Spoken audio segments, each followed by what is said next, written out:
Hello everyone, I am Mr. Chandrakant Kisan Bhosle from GES RHS COE Nashik Mechanical Branch, and today I am going to present a presentation on topic carbon emission from electrical vehicle under International FDP on environmental and sustainability for open education for a better world. In first week, I had represented the topic green transportation for environmental sustainability, and the video outcomes from that topics are green transportation is a new environmental friendly solution over the conventional transportation system because conventional transportation system use the combustion of conventional fuels and which emits the pollutants. Walk and cycling are the best options for short distance travel, and these are top in hierarchy of green transportation pyramid. Electrical vehicles are one of the best solution for green transportation because these electrical vehicles have no tailpipe emissions. While charging the battery may increase the pollution at the power plant, the total emissions associated with driving EVs are still typically less than those for gasoline cars, particularly if the electricity is generated from renewable energy sources like wind, solar, etc.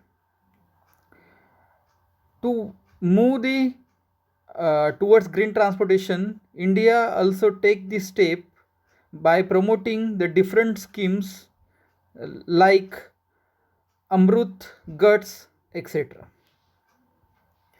From second week video presentation, the outcomes are Government of India with Ministry of Surface Transport has constituted a permanent automotive industry standards, that is AISC, for development of improved safety, in which I had explained AIS 38, which is having electrical powertrain vehicles and its construction and safety standards. The scope of this AIS 38 is protection against electric shock, direct and indirect currents, excessive currents, water effects, and accumulation of gas in EV.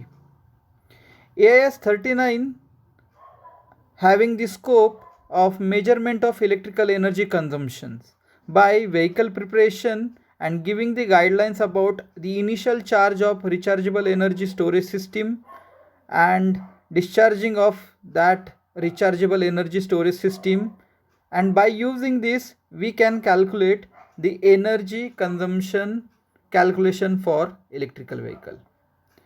Now under this FDP we have learned the environmental standards, in which I have listed some are ISO 14000.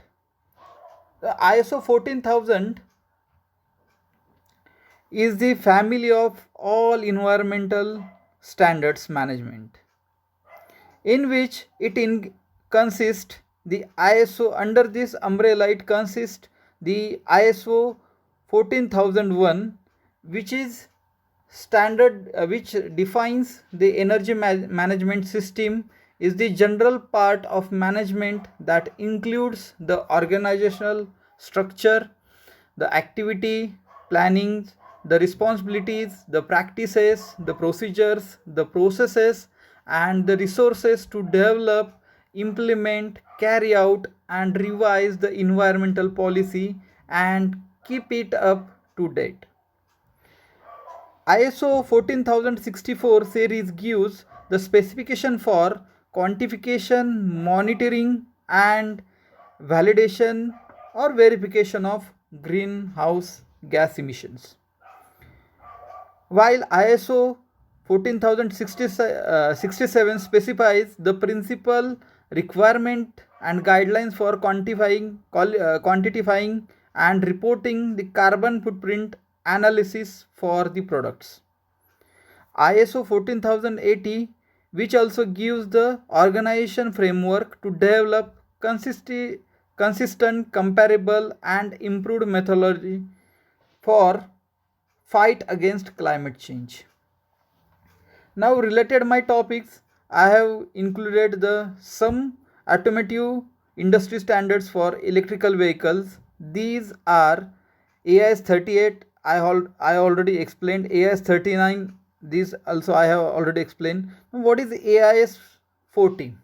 So AIS 40 having the scope of the standard which specifies the method for measurement of range expressed in kilometer for L, M and N categories of electrical powertrain vehicles with different taste and operating procedure. AIS 41 having the scope which applies to representation of the curve as a function of motor speed and the power at full load indicated by the vehicle manufacturer for motors of electrical drivetrains and maximum 30-minute power of electrical drive trains, which is apply for L, M and N type of categories of electrical vehicles. Now with this also I have listed some Indian standards and central motor vehicle regulation. So CMVR, it is the document on test method, testing equipment and related procedure for testing, type of approval and conformity of production of all types of vehicle for its emission. Indian standards 11085 to 2001, it gives the automobile vehicles and its braking system. Indian standard 40664 1999 gives the automobile vehicles performance, its requirements, testing procedure for braking system for 2 and 3 wheeler motors. Now these are the some standards which I have listed. Now next is the carbon footprint calculations. Before learning the carbon footprint calculations, so what is carbon footprint? Carbon footprint is nothing but the amount of CO2 which is emitted with all our activities, which includes direct emissions such as the fossil fuel combustion in manufacturing, heating and transportation, as well as it consists also the produced power for electricity generation with goods and which services consumed. Now how we can calculate the carbon footprints? So the method which is used for the calculation, this calculation method used to capture the full life cycle of all aspects of our personal consumption. We focus on consumption in each of our three major categories: housing, travel and food. For simplicity and clarity, all our calculations follows one basic method, that we have to multiply a use input by an emission factor to calculate each footprint. All use inputs are per individual and include things like fuel use, distance, calories, consumption and expenditure. In which the first category is the carbon footprint calculations for housing. To calculate our housing footprint, it is need to work our personal share of home energy use, water use, waste disposal. This means collecting figures for our home annual energy, water and waste use and dividing it by the number of people in our home to get our individual share.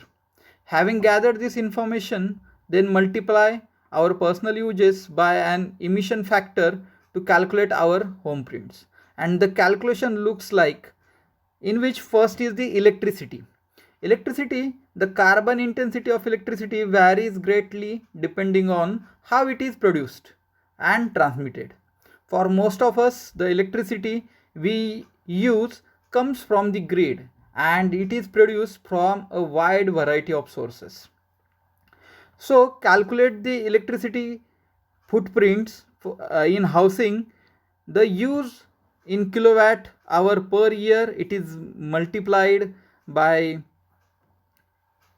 efficiency factor, which will gives us the efficiency total emissions of CO2 in kg per year. Looks like the second parameters are the fuels. In addition to electricity, many homes use the fuels for their energy needs like natural gas, heating oil, liquid petroleum gas, that is LPG, or coal. For each of these fuels, we can estimate a carbon intensity that tells us the amount of emissions our fuel uses which creates. Next is the waste. Emissions from waste disposals are mainly the result of methane produced at landfill sites as well as transport. By calculating how much waste you produce each week and multiplying by the 52, we can get our annual waste production, and this is then we will get the total footprints per year. Next is the water. Water uses also surprisingly carbon intensive in some places.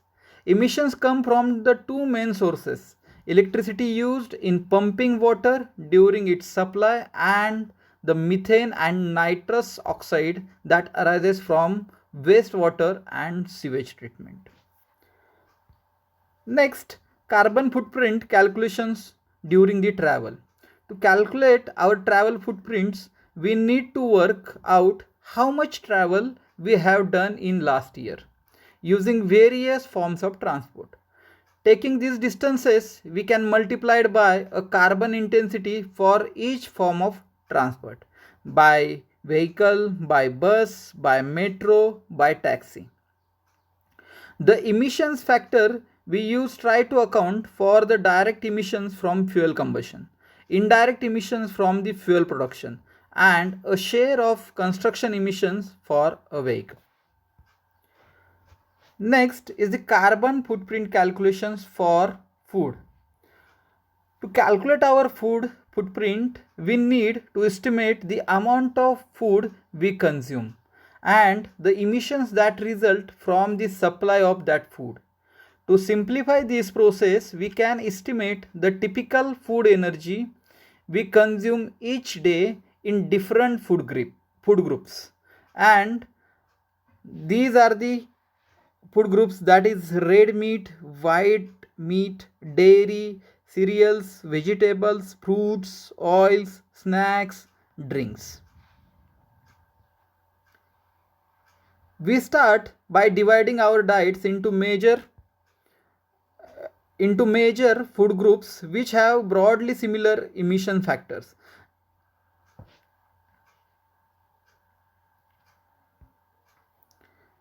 Now, next is the related with my topic, that is carbon emission from electrical vehicle.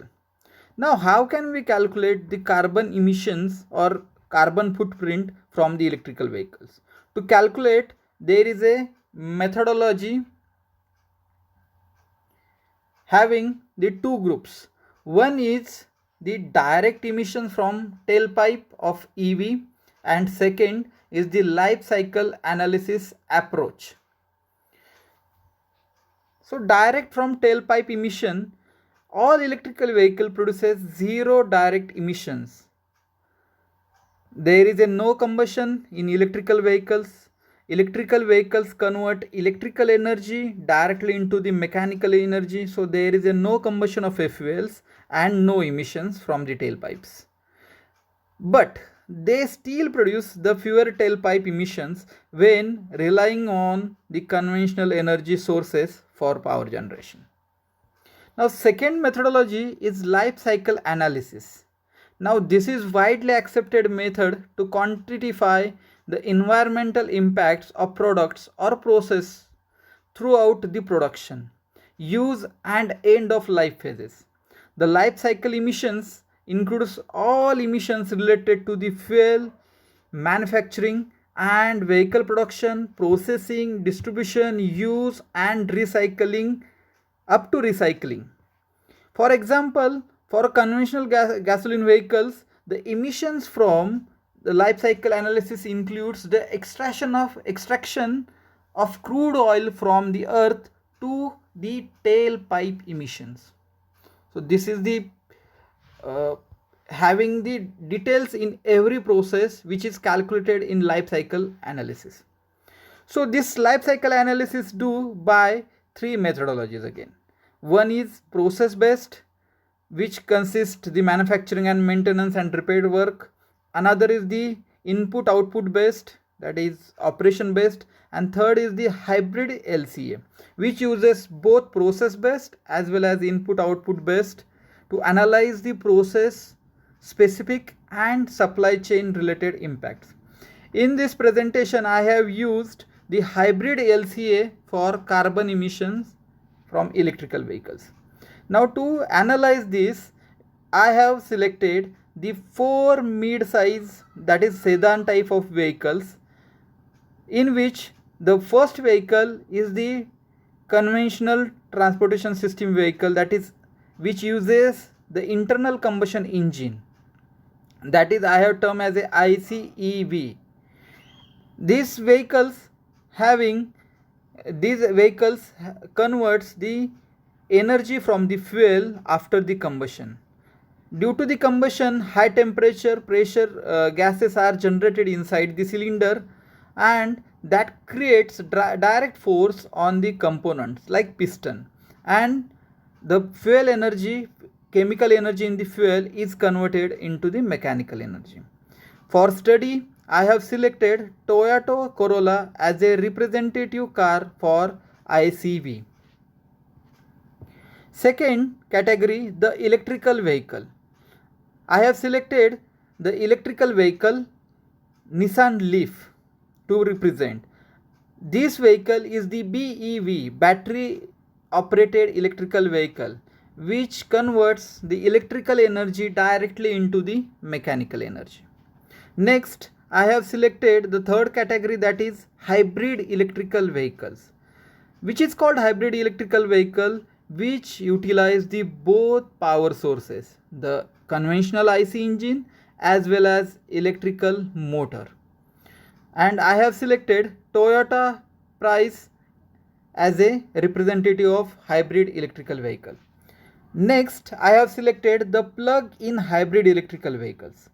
So the vehicle which can be charged either from the electricity grid or which can move by using the internal combustion engine according to its speed, it utilizes the sources, that is called the plug-in hybrid vehicles. And again, I have selected the same company Toyota Prius as a plug-in hybrid electrical vehicles. Now this carbon emission data I have calculated from three phases. First is the production phase. A vehicle and its material productions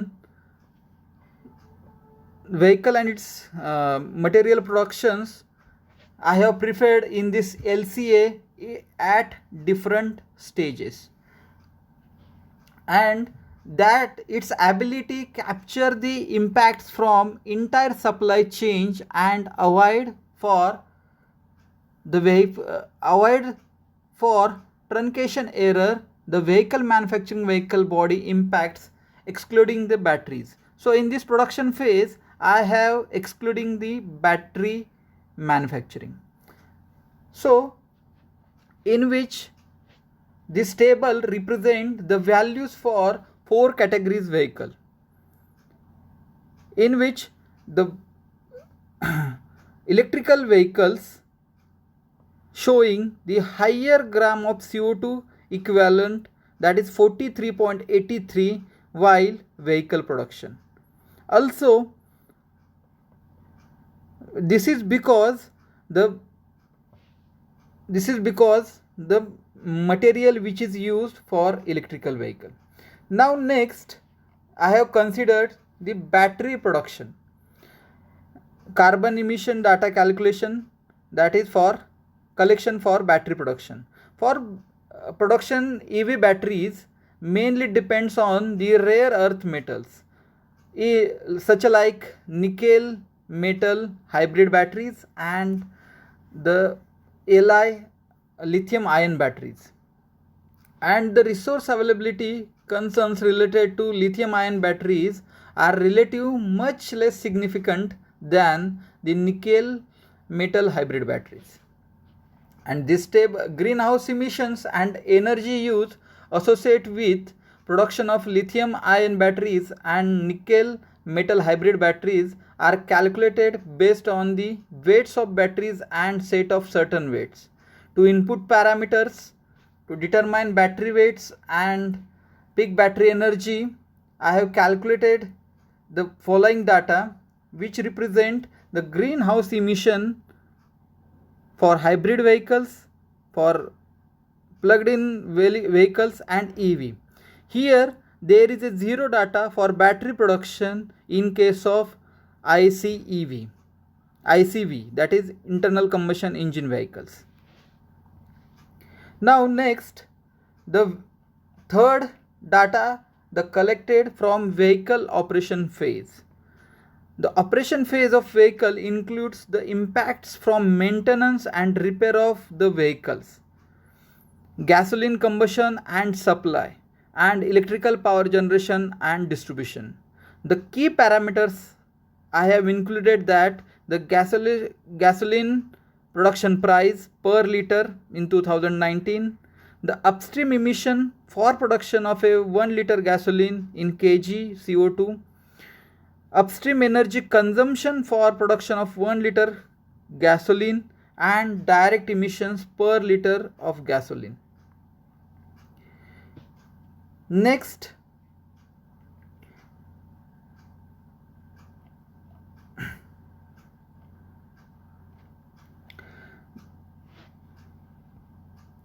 the sample calculation for CO2 emission. In order to calculate greenhouse emissions per vehicle kilometer traveled, the gasoline consumption amount per kilometer needed to be determined. By using the impact associated with the production and combustion of 1 liter of gasoline presented in the table, impacts per kilometer can be easily calculated. For instance, let's consider IC engine requires 1 liter petrol to travel 13.2 kilometer. 1 liter petrol to travel 13.2 points. So we calculate the energy consumption for 1 kilometer. Hence, the tailpipe emissions from the combustion and production of the gasoline we calculate as follows. That greenhouse gas emission gram CO2 per kilometer is equal to gasoline consumed per liter, that is we have calculated above, plus multiplied by direct emissions and indirect emissions. That factors I have included in the table. So in this way we can calculate the greenhouse gas emission gram CO2 per kilometer. The energy consumption while running of a vehicle by using the 1 liter of gasoline is calculated by using the following formula. The energy used in megajoule per kilometer is equal to gasoline consumed per liter is multiplied by addition of a direct energy use and indirect energy use. This method, by using these calculations, I have calculated the table for life cycle greenhouse emissions for each type of vehicle, where I have considered the life cycle components such as vehicle manufacturing, vehicle material manufacturing, battery manufacturing, vehicle maintenance and repair, vehicle travel. By calculating this data, it represents the ICV having the more greenhouse emissions if we compared to the different types of electrical vehicles, while the electrical vehicles having the lesser value, PHEV having the PHEV 18 having the lesser value of greenhouse emission. From that data, this graph represent the ICV having the more gram of CO2 emissions per kilometer. Now, life cycle energy consumptions for each type of vehicle, in which the considered factors are vehicle manufacturing, vehicle material manufacturing, battery manufacturing, vehicle maintenance and repair, and travel. By calculating energy consumption for different vehicles, it shows that the hybrid electrical vehicles have less energy consumption for manufacturing, and the highest is the internal combustion vehicles that use the conventional fuel source. Now, from these two studies and calculating the energy consumption and CO2 emissions from different types of vehicles, I have concluded that the carbon footprint amount of CO2 emissions associated with all the activities.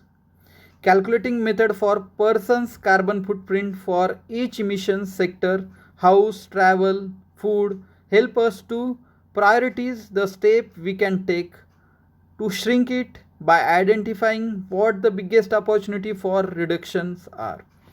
From hybrid LCA for 4 vehicles comparative study, I have learned to calculate the greenhouse emissions per kilometer, and in which electrical vehicles and plug-in hybrid vehicles have less carbon emissions. From life cycle analysis of energy consumptions, it shows the hybrid vehicles and again PHEV plugged in hybrid electrical vehicles have less energy consumptions per kilometer drive. Hence, the EVs are the efficient solution to reduce the emission and environmental sustainability. We can also reduce the zero emission from the electrical vehicles if we produce the electricity generation from non-conventional sources. Thank you so much.